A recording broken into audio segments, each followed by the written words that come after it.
Wanted League observers, no experience required, just your interest in the community. An observer in the League of Women Voters is a member who learns about government at the source.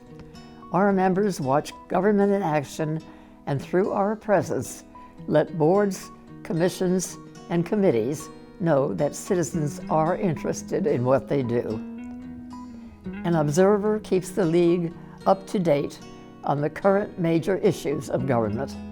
She builds good public relations as a visible example of the League as an informed, enlightened, and usually fascinated citizen. Your activities start the chain reaction which leads to achieving the League goal of informed citizen participation in government.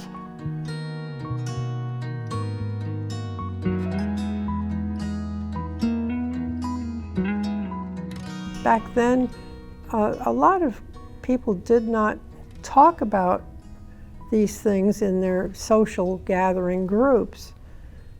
So we would search for them because you didn't go to a party and talk about government and how it was run. You generally didn't do that. That's what the League was for if you were interested. And a bunch of us, I don't know, that were in our, I guess, 20s, 30s, 40s, that were very conscious of this kind of thing. It served as both a social outlet but also a brain exercise, which was wonderful. There were all these amazingly intelligent women discussing these issues. People were very, very good at expressing their opinions, and they differed.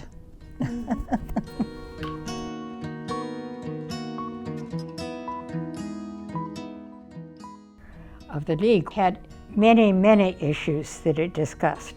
And you could pick and choose, or you could be on more than one committee too. Yeah. I didn't know of any other groups that were like ours. No. Most organizations have an issue. They have their issue. And we had study sessions, and if I remember, there were 4. We had them Thursday morning, Thursday afternoon, and Thursday evening, and then one for Monday morning when Thursday wasn't good. And so we had these quite often, and we had so many different committees that were doing studies, the national, the state, and the local studies. Those meetings would go, you'd start at 9 and get out about 12. A lot of young people were in the League. We had more time before we were in the workplace full-time. We could meet in the homes down in Old West Lawrence and discuss these topics. The older women were great about providing, coming up with ways for women to have a babysitter. We had babysitting at the First Christian Church, a lady that everybody called Grandma, and our little children loved to go there. Tinsy Oldfather, who was a fantastic person and philanthropist, she babysat at my house. Many of us had children at home, but when the kids were in school, we could have a meeting in somebody's house who had pretty little teacups. Now, who the heck was that?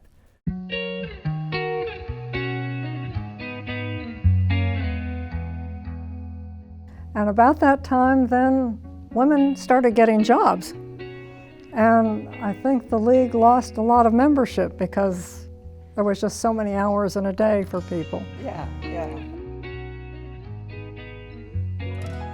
In implementing the long-range plan, the League of Women Voters of the United States is planning to focus their resources on an advocacy agenda and on member and citizen education on priority issues.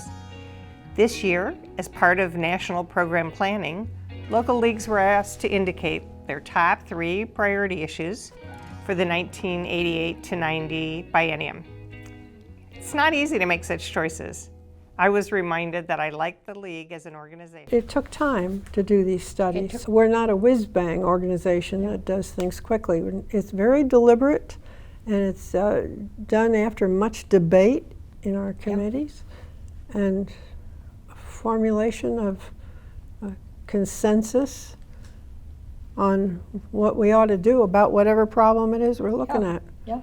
And sometimes getting consensus was a bit of a struggle, but we did it.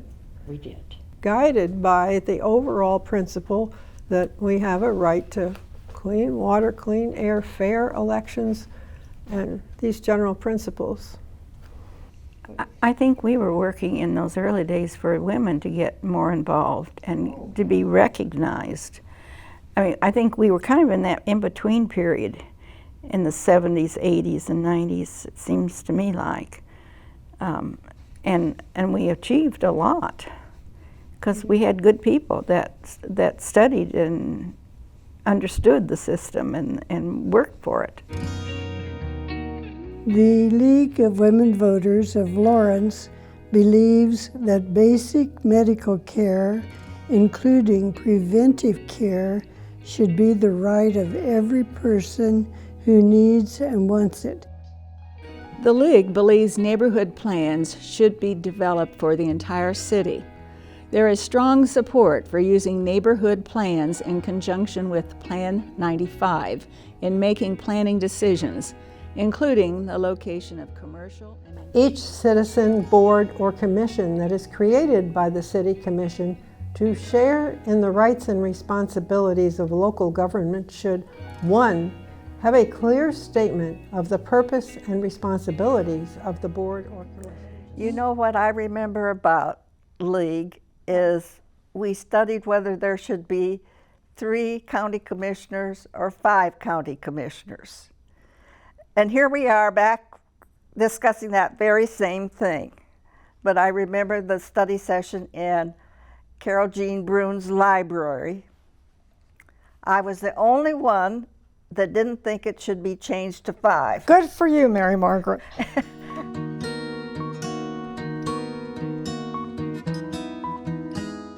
I called Jane Eldridge, who had nothing but wonderful things to say about the League.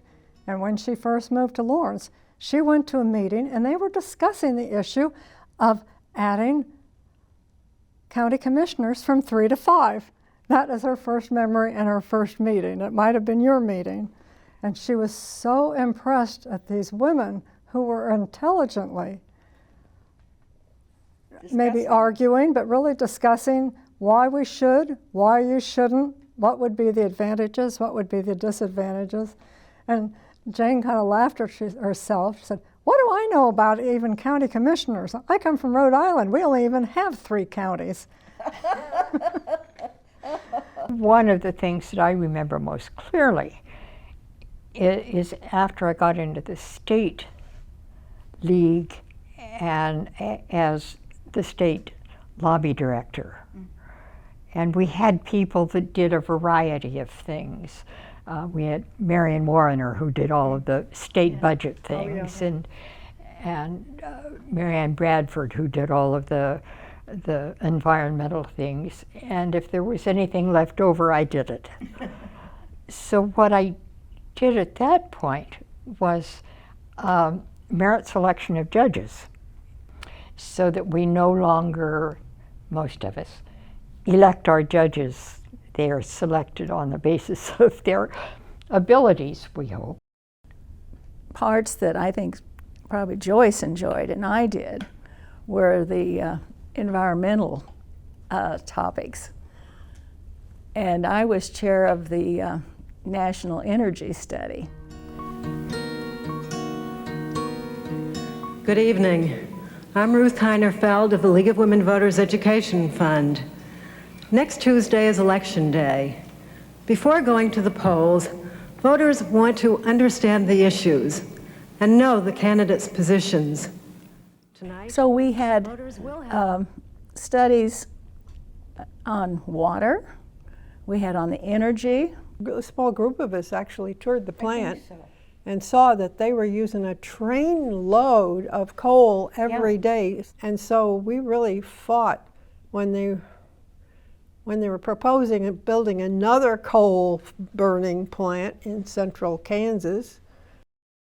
Water pollution, and they had an effort to sell bonds to get clean water, and we supported that, and we worked hard to put out literature. And we just covered a variety of things. I think for me, the League opened up a world that I had never really known at all. Can the United States develop synthetic fuels and other alternative energy sources without damage to the environment, and will this process mean steadily higher fuel bills for American families? I don't think there's any doubt that in the future, the cost of oil is going to go up. I had no idea that someday you might not have, be able to go get gasoline, you know, and various things like that. And so it made me very, well, almost obsessed with the whole thing. In fact, when we gave the unit meetings and I had to attend all 4 of them, why, I never thought to look at my gasoline gauge. And it was a big joke that as I was tootling around in my little Volkswagen, why, I ran out of gas.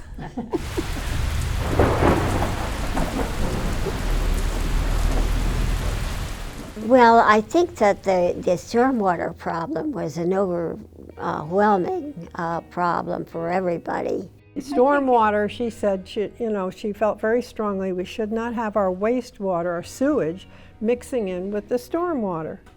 We should keep the two separate, and that required separate pipes in the ground.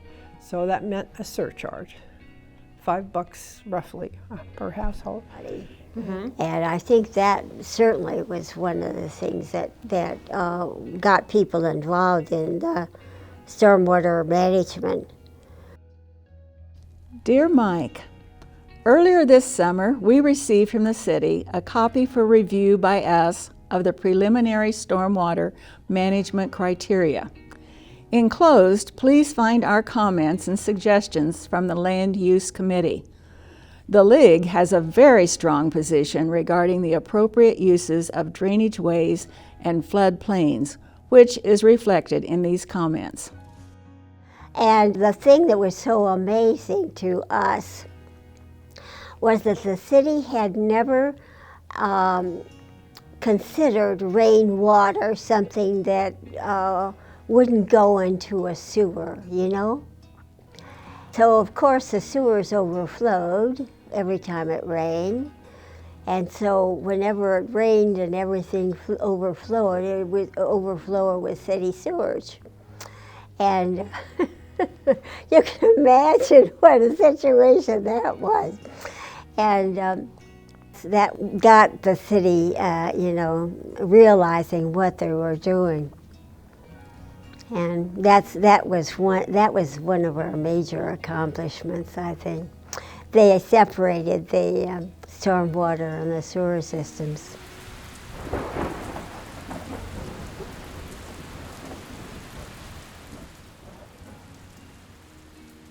What has been consistent, which has not interested me, but luckily it has interested people in the League, is land planning. A lot of people spend a lot of time, and it's really important. Originally, there was a group that had started out as a sort of beautification group. And when it became more oriented toward preserving land, it became a League project. And the other thing I specifically remember is from the man who was the lobbyist for the Farm Bureau. I was wearing multiple hats at the time. I was also involved with Kansas Land Trust, and they were in the process of trying to get the conservation easement bill passed. And they invited me and a few other folks out to talk with the one of the committees of the Farm Bureau. And I remember one lady said, "You really believe in this stuff, don't you?" And I said, "Of course I do." You know, and they actually supported that legislation. And I'm so glad that the Land Trust is still in business 30 years later and doing really well. People who first came here were asked to become involved. So that's how I and Bob became involved in learning about land use, because it was an incentive of the city to get the community involved in land use, because the only group that really was involved in land use was the development industry, and they needed something to counteract their private interests.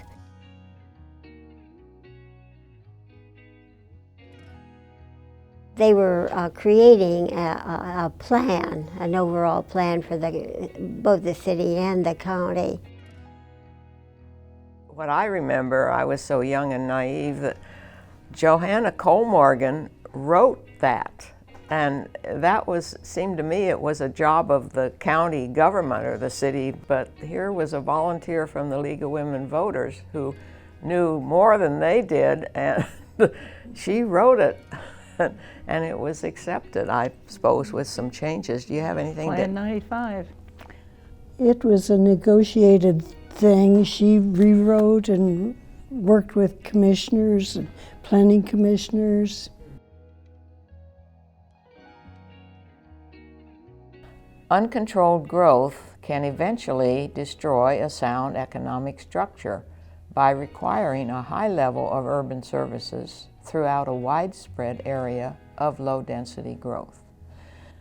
Therefore, Plan 95 works toward a balanced physical development and growth that is intended to optimize density while attempting to maintain a visual character. My husband had a lunch group, guys that got together, and they were usually pretty pessimistic about everything. But they decided that that was going to turn out really well because Johanna was writing it. And it was finally accepted and used for the 20 years. So. When Johanna said something, boy, everybody listened. Yeah.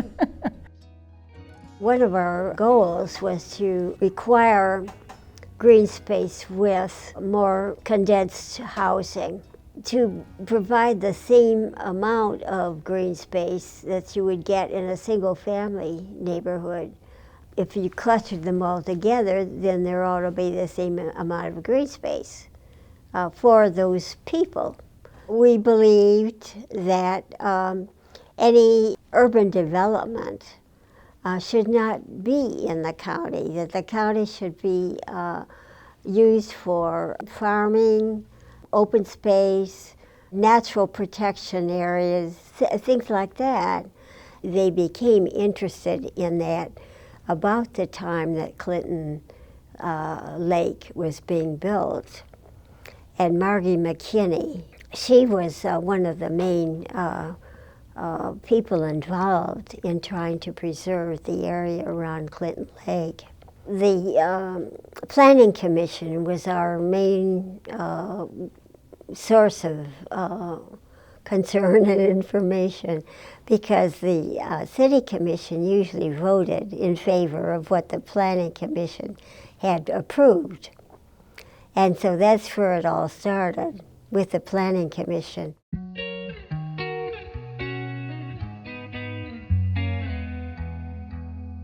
Dear Sir, we were interested to read the article in the Journal World of December the 2nd concerning the attitude of the Lawrence League of Women Voters toward the Haskell Loop. Unfortunately, it contains a number of errors. The League is not opposed to an east side arterial such as the Haskell Loop. The League does not object to the use of federal funds to finance such an east side arterial. There is not much doubt that the city as a whole needs an east side arterial, and that it would help east side industries and businesses.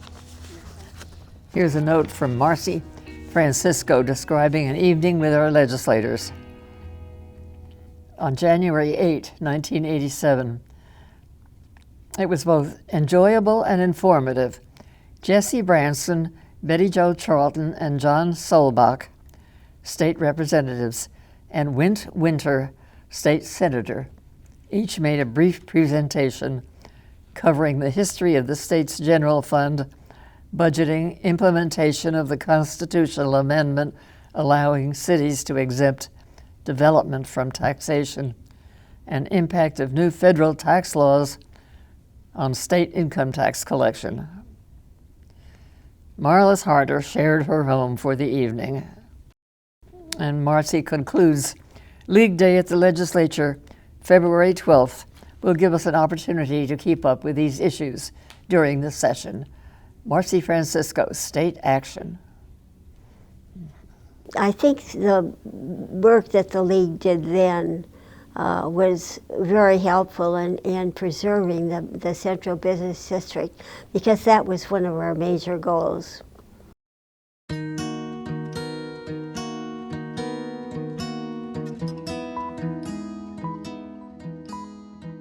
To the editor of the journal World. Douglas County residents should be very grateful to Dr. E.D. Lyman, Director of the Kansas Department of Health. I refer to Dr. Lyman's decision to cut off state funds for the Douglas County Birth Control Program. Dr. Lyman's reason is that Dr. Dale Clinton, Douglas County Public Health Director and Director of our Birth Control Program, refuses to meet the state requirements, a physical examination and certain relatively simple tests for each birth control client. Dr. Clinton's characterization of the examination and the tests as irrelevant does not give an accurate picture of their importance to the life and health of the client and to the health and safety of the community.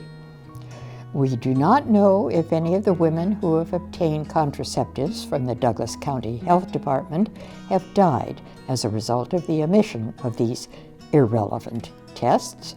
We do know, however, that they may have. It's time for the residents of Douglas County to call for a change, either in policy or in leadership.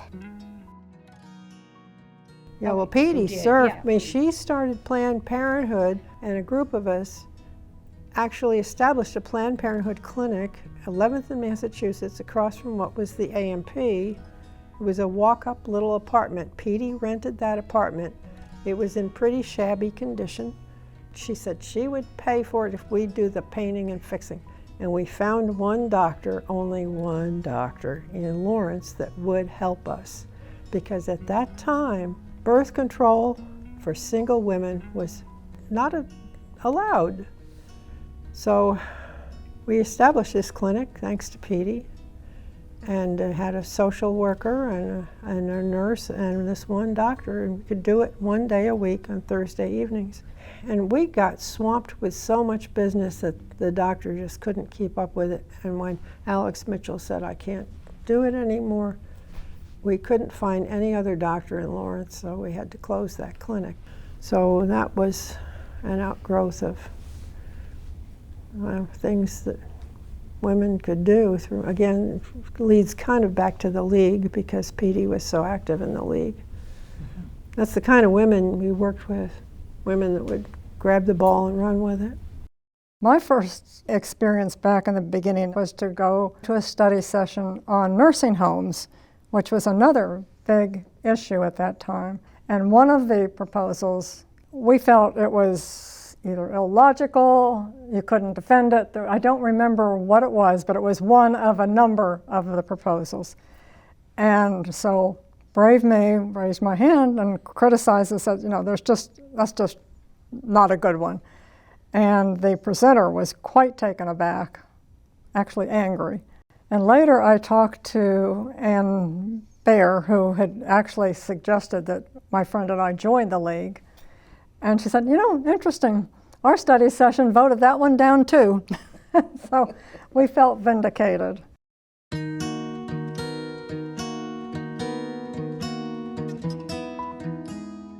The Lawrence League of Women Voters studied nursing homes in Douglas County in 1972.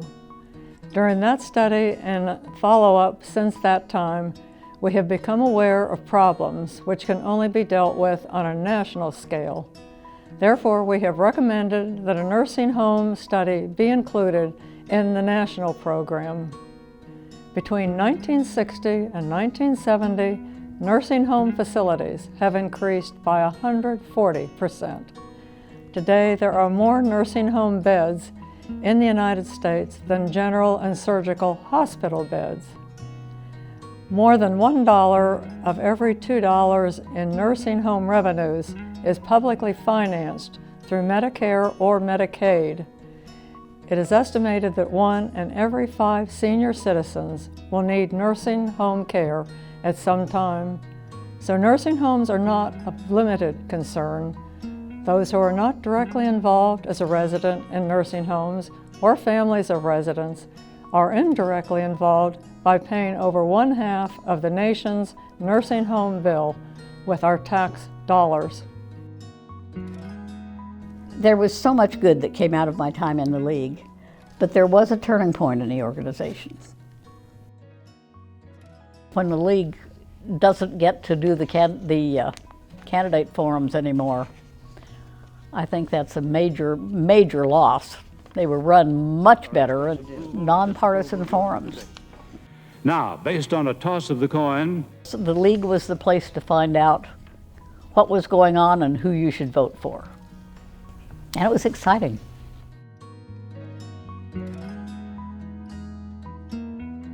Dear League, thank you to our League of Women Voters for your dedication to land use in our area.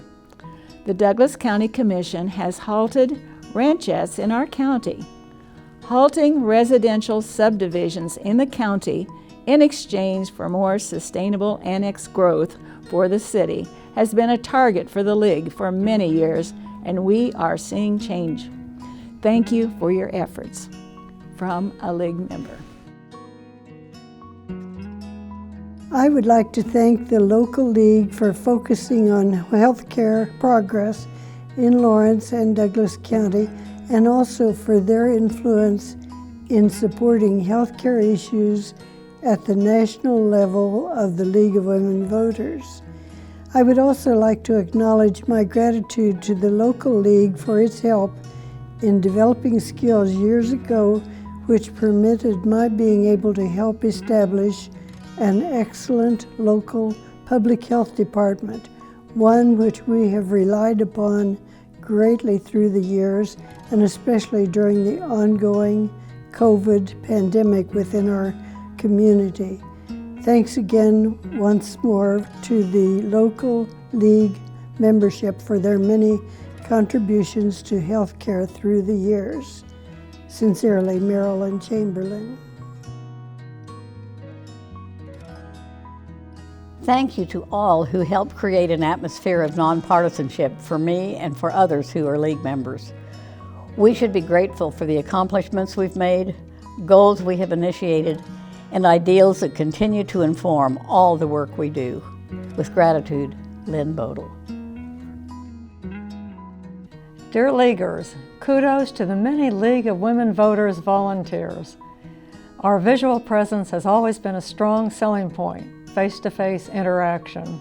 In Kansas and probably most other state legislatures, the League has gained a great deal of respect for thoughtful, nonpartisan positions. It's important now to encourage our new members who are out there carrying out League ideals with their sophisticated skills in this ever-changing time in history. With sincere thanks to you all, Mary Lou Wright.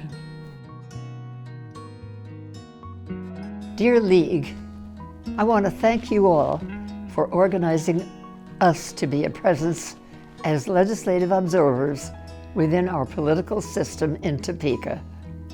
Our ability as a league to be a watchdog for our Lawrence and Douglas County community was important to my own league involvement. Stay the course, League members. Fondly, Lee Ketzel.